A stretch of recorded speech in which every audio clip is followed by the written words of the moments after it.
वज़ीर-ए-आज़म शहबाज शरीफ का अमीर कतर शेख तमीम बिन हमद अल सानी से टेलीफोनिक राब्ता। पाकिस्तान की सिफारती रसाई और अमन की कोशिशों से आगाह किया।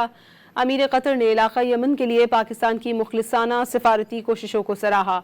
अमीर कतर शेख तमीम बिन हमद अल सानी से टेलीफोन पर बातचीत में वज़ीर-ए-आज़म शहबाज शरीफ ने खित्ते में जारी जंग पर अपनी शदीद तशवीश का इजहार किया। कतर और दीगर खलीजी ममालिक के खिलाफ हमलों की शदीद मजम्मत का इयादा किया। वज़ीर-ए-आज़म ने हमलों में कीमती जानों के ज़िया पर गहरे दुख का भी इजहार किया और अमीर कतर और कतर के अवाम को मुश्किल वक्त में पाकिस्तान की मुकम्मल यकजहती और हिमायत का यकीन दिलाया। वज़ीर-ए-आज़म का कहना था कि पाकिस्तान ने सफारतकारी के जरिए इख्तिलाफात को हल करने पर जोर दिया।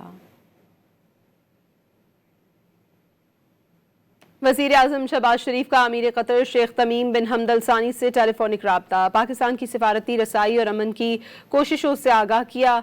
अमीर कतर ने इलाका यमन के लिए पाकिस्तान की मुखलिसाना सिफारती कोशिशों को सराहा। अमीर कतर शेख तमीम बिन हमद अल सानी से टेलीफोन पर बातचीत में वज़ीर-ए-आज़म शहबाज शरीफ ने खित्ते में जारी जंग पर अपनी शदीद तशवीश का इजहार किया। कतर और दीगर खलीजी ममालिक के खिलाफ हमलों की शदीद मजम्मत का इयादा किया। वज़ीर-ए-आज़म ने हमलों में कीमती जानों के ज़िया पर गहरे दुख का भी इजहार किया और अमीर कतर और कतर के अवाम को मुश्किल वक्त में पाकिस्तान की मुकम्मल यकजहती और हिमायत का यकीन दिलाया। वज़ीर-ए-आज़म का कहना था कि पाकिस्तान ने सफारतकारी के जरिए इख्तिलाफात को हल करने पर जोर दिया।